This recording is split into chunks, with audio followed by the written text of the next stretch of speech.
Illinois voters are casting ballots this week for party candidates who will face off in the November general elections. From Capital News, Illinois, it's Friday, March 13th, and this is Capital Cast.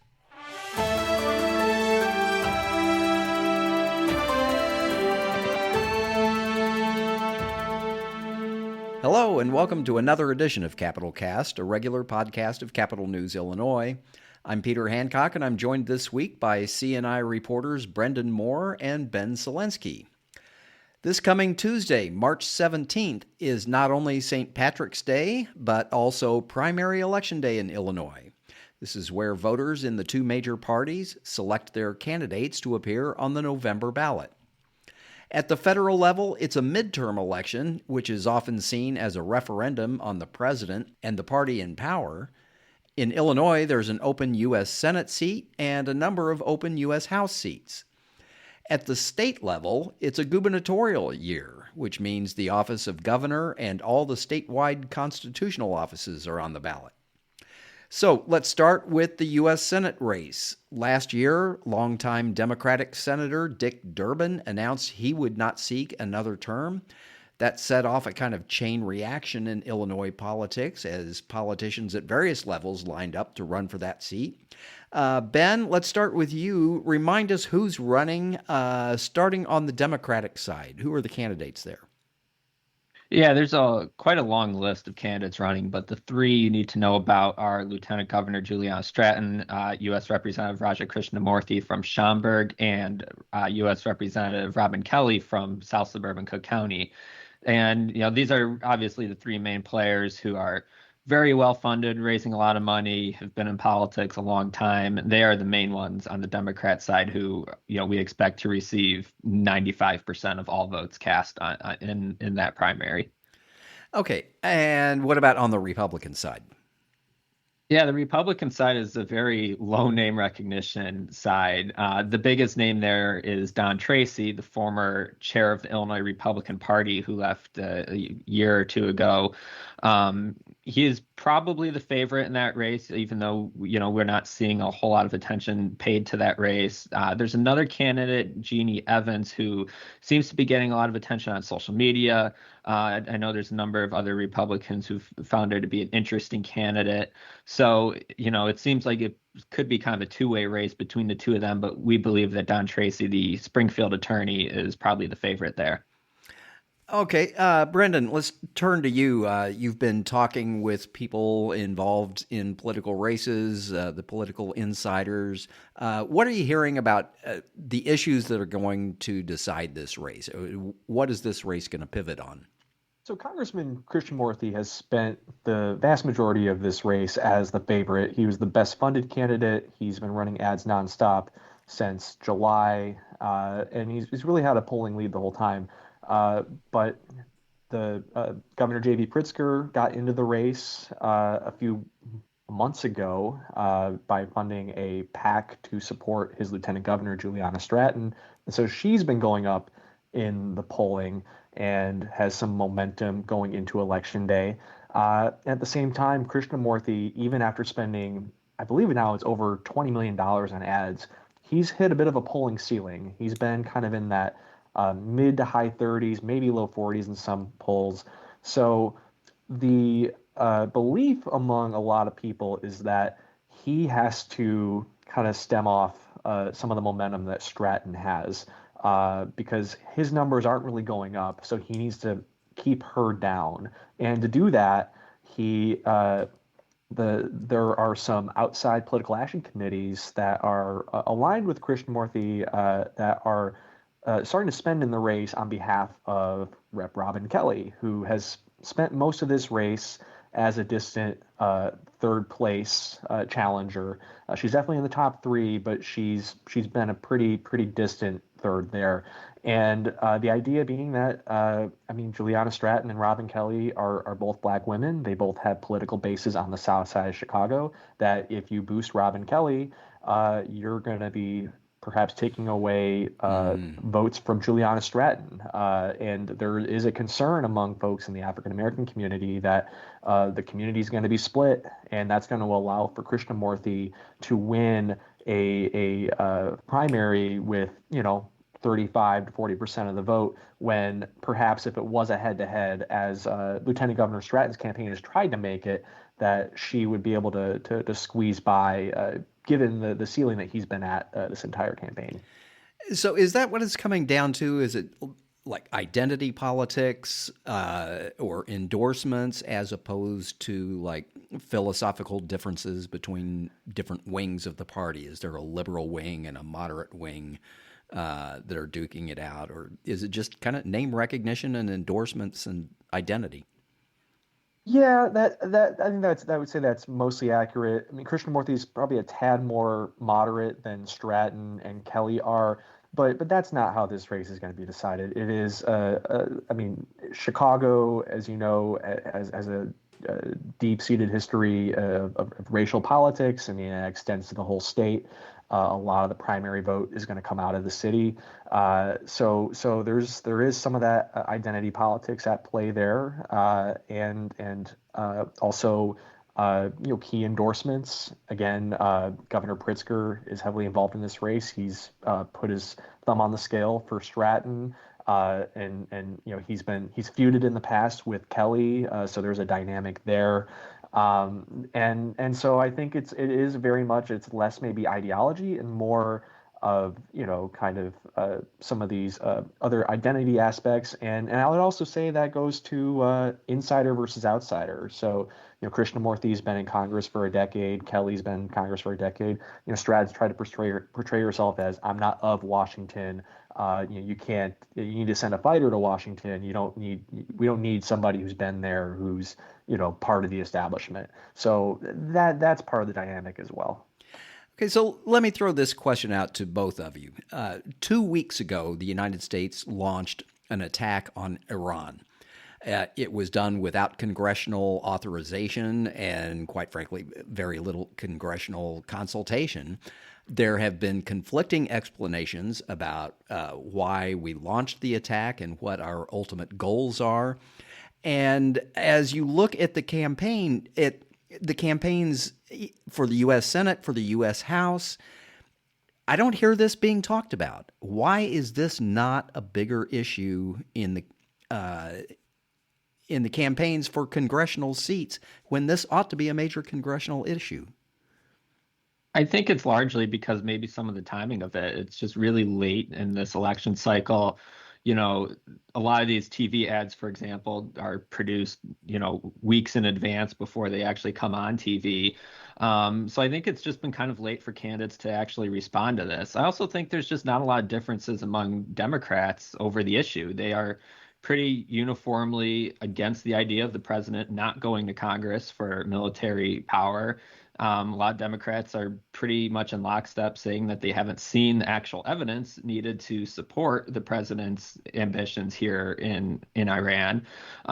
So I think, at this point in the race, candidates are really looking for ways to differentiate themselves from their opponents, whether that's on qualifications, who's funding them, any other policy areas. And this isn't one of those areas that in a primary is, I think, creating distance between candidates. I think that if this were a general election, I think we'd probably be talking about it nonstop, because there would be differences between that Republican and Democrat candidate. Brenden, what do you think?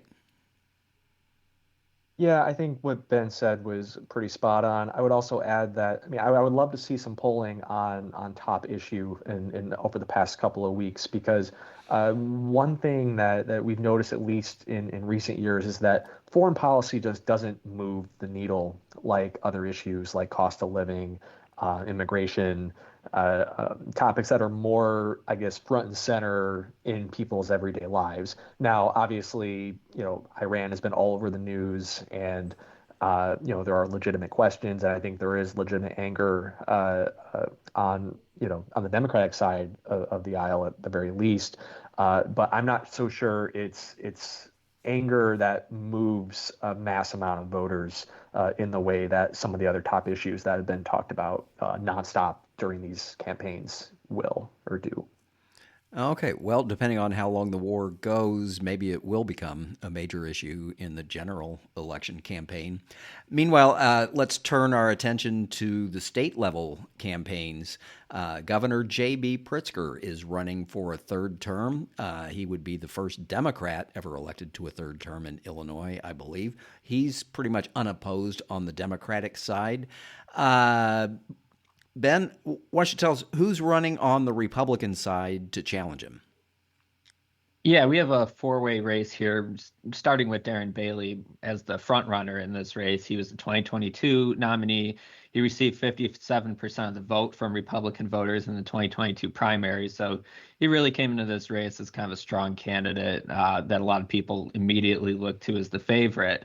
But there's other folks who are challenging him who say he is unelectable because he lost to Governor Pritzker by 12 points in 2022. Ted Dabrowski is probably the most notable of those. He's the former researcher at WirePoints, a conservative policy organization. He's from suburban Winnetka, so he's kind of pointing to his suburban roots, saying, "Hey, I understand the suburbs better than Darren Bailey." Then we also have Rick Heidner from the suburbs. He's from the Barrington area. He's been in business a long time. He's kind of been one of those political maneuvers behind the scenes a little bit too over the years. He's getting into this race, but we haven't seen a whole lot from him actually on the campaign trail or even in advertising, despite the amount of money that he's put into this race. And then fourth is James Mendrick, the DuPage County Sheriff, who was the very first guy to get in the race way back earlier in 2025. He's, a Republican sheriff in a blue county, but instead of running for sheriff again, he's running for governor. But he's really struggled to gain any momentum in this race with fundraising or even getting support from other officials and endorsements. So, I think a lot of folks kind of look at this as a two-way race between Dabrowski and Bailey, with Bailey certainly the heavy favorite. And what makes him the favorite, other than the fact that he was the nominee 4 years ago? Yeah, I think it's a lot of that actually, but also just because he has that name recognition. Nobody knew really outside of politics who Ted Dabrowski was. James Mendrick wasn't known outside of DuPage County. Nobody really knew who Rick Heidner was at all. So, I think there's on the Republican side, voters have this level of familiarity with Darren Bailey. They really loved his message last time around on that side. So they're, going back to that comfortable space again. He's been in politics. He's recognizable from his work in the General Assembly, running for governor. And, I think the other folks in this race just haven't established a lane where they can truly compete against him and his message, I guess in a way that presents an actual viable alternative in the mind of Republican voters. Well, Brenden, let me ask you about Ted Dabrowski. In his final stretch of campaign ads, he's really been stressing the idea that Bailey, who is a farmer from southern Illinois and speaks with a southern drawl, does not play well in the suburbs, as Ben was just pointing out. He lost most of the suburban counties in the general election. I think he won one of them in 2022. Is that a valid argument against him? And is Ted Dabrowski gaining any traction by using that? It's a valid argument, but I don't think it's going to get him anywhere. A few weeks ago, I crunched the numbers, and in 2022, in the Republican primary, 57% of the votes came from outside of Cook and the five suburban collar counties, I should say. So this is a downstate electorate in a Republican primary. It's increasingly becoming that. And I would not be surprised if that number is even higher. Darren Bailey is the only downstate candidate in this field. He's very popular down there. And there's been recent polling done that also shows that Republicans care more about electing or voting for somebody who shares their values than somebody that perhaps might be more electable. So the electability argument has been Dabrowski's central calling card that, I'm conservative, but I can win votes in Cook County and in the suburbs. And I just don't think that message plays in Illinois Republican politics these days, especially when it's becoming a party that's increasingly dominated by downstate voters. That's the party's base, and frankly, they seem to be fine with Darren Bailey, and part of that is because these other candidates, Nebraska included, have kind of failed to launch. I mean, as Ben said, nobody really knows who they are outside of conservative circles, and there's been an effort to Dabrowski's got a lot of endorsements from folks in the state house. He has some people that were with Bailey's campaign last time that are trying to help him, but frankly, when you don't raise enough money to get on, television a significant amount, people aren't going to hear the message. And Bailey is still popular. People still know him from his last run, and he got 57% of the vote last time, and I wouldn't be surprised if the number is close to that this time. Okay, well, we will soon find out. Meanwhile, the only other statewide constitutional office that is open this year is that of the Illinois comptroller. It's not a high-profile office. Basically, that is the state's checkbook, the person who writes the checks to pay the bills. The current comptroller, Susana Mendoza, is stepping down, although nobody thinks that's the last we're going to hear from her. Brenden, I'm sorry. Ben, why don't you remind us who the candidates are who've lined up to succeed her? Yeah, this is another four-way race where we have several Democrats in the General Assembly who are trying to elevate their careers to a statewide office. So Margaret Croak is, by some folks, I think, considered the favorite because she has the support of J.B. Pritzker.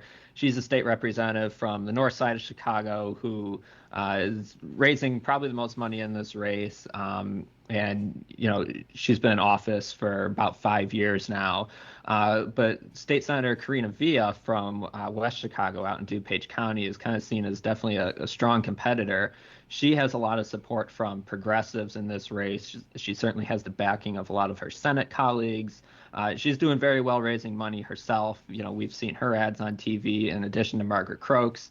But Holly Kim is also an interesting character in this race. I think she's the Lake County treasurer. She is a prolific campaigner. Seems to do a really good job of, connecting with voters and getting interest in kind of, some new ways of campaigning, connecting. She's kind of a non-traditional person in a lot of ways as far as, how she approaches the political scene. So I think she's really presenting kind of an interesting potential candidacy in this race as well. And then there's Stephanie Kifowit, who's been around the General Assembly a long time. She's from Oswego out in the west suburbs. She's struggled to raise money in this race for sure, especially as a lot of her House colleagues have backed Margaret Croak. But she's been around this for quite a while. She's been a leader on pension issues in the General Assembly.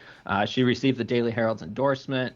So, this is really definitely a strong field of 4 Democrats trying to get a statewide office, which has not been open in quite a long time. Brenden, is this another example of a race that's going to be decided on endorsements and identity politics? Because I don't know how you can run and say, I make fewer math mistakes than my opponent.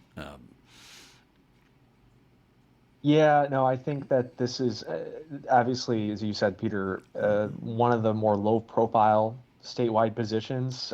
Most people don't go into the voting booth thinking, I'm going to vote for comptroller. So I think this is one where the endorsements could play a significant factor. I think Croak has a big advantage of having Governor Pritzker, but not only that, the Cook County Democratic Party. You go out to polling places, they'll be passing out their palm cards. Say you should, we recommend you vote for these people, and that will be helpful for her in the state's most populous county. But then again, I mean, Holly Kim has the endorsement of Susana Mendoza. So, she was the leading vote getter in 2022, took that title from Jesse White. So, that could play well for her. And then, Karina Villa has tried to kind of stake out that progressive lane, has the Bernie Sanders endorsement. And obviously, she would presumably get some support in the Latino community as well. So I think this one is, I mean, Croak is certainly viewed by most as most likely. Victor as certainly the favorite, but I don't think anybody would be surprised by any outcome. I mean, there hasn't been nearly as much polling done on this race as like the Senate race or some of the congressional races. But yeah, I think that in a race that four-way race, anything can happen, but it's helpful to have those endorsements and some of the financial backing that Croak's gotten. So that'll certainly help her. Okay. Well, that's all the time we have for this edition of Capital Cast. A reminder that Tuesday night we'll have up-to-date election returns on our website at capitalnewsillinois.com. We'll also have extensive coverage of the results in the hours, days, and weeks that follow. Meanwhile, we encourage all eligible voters in Illinois to get out and exercise their right to cast a ballot. Until next time, on behalf of the entire Capital News Illinois team, this is Peter Hancock saying thank you for listening.